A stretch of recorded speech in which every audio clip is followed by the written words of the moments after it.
이번에 접종 대상에서 제외된 65세 이상 요양병원 입소자 등 37만 명은 정부가 최우선 접종 대상으로 분류한 집단입니다. 이들에 대한 접종이 2분기 이후로 미뤄지면서 정부의 11월 집단 면역 목표에도 차질이 예상됩니다. 보도에 박홍구 기자입니다. 당초 최우선 접종 대상이었던 요양병원과 시설 등의 입소자와 종사자는 64만 8천 명입니다. 이 중 65세 이상 37만여 명이 접종 대상에서 제외됐습니다. 이들 가운데 33만 명이 입소자입니다. 전체 요양병원과 시설의 입소자도 37만 명인데 이 가운데 89%가 접종을 못하고 65세 미만 11%만 백신을 맞게 된 것입니다. 정부는 고령층에 대한 아스트라제네카 백신의 효능 논란과 그에 따른 수용성 저하를 고려해 이같이 결정했다고 밝혔습니다.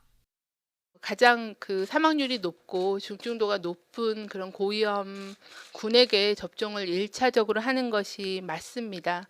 다만 백신에 대한 신뢰나 백신에 대한 수용성 부분을 일부 고려한 부분이 있고, 정부는 아스트라제네카 백신에 대해 미국의 3상 임상시험 결과와 영국의 실제 접종 자료를 3월 말 이후 확보한 뒤 고령층 접종 여부를 결정할 계획입니다. 이에 따라 당초 2분기에 65세 이상 고령자 등 900만 명을 접종하려던 계획에도 과부하가 걸리게 됐습니다. 더 큰 문제는 현재로선 2분기까지 우리가 확보한 백신이 사실상 아스트라제네카밖에는 없다는 점입니다.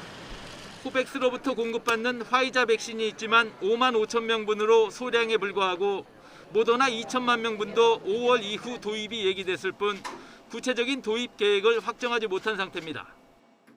모더나 백신 같은 경우는 전 세계적으로 물량이 부족한데 그게 우리나라에 그렇게 시간에 맞춰서 딱 다 들어오겠어요? 5월, 6월에 그럼 두 달에 2천만 명분이 다 들어올 거냐면 그건 아니고 연내로 아마 2천만 명분 들어올 거로 보이는데.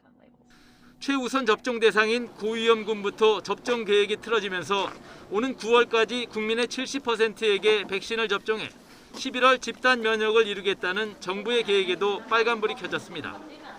현재로선 65세 이상 고령층의 2분기 내 백신 접종이 불투명한 상황이지만 방역당국은 계약 체결 막바지 단계인 노바백스 등 다른 백신을 접종하는 방안까지도 고려하고 있다고 밝혔습니다. YTN 박홍구입니다.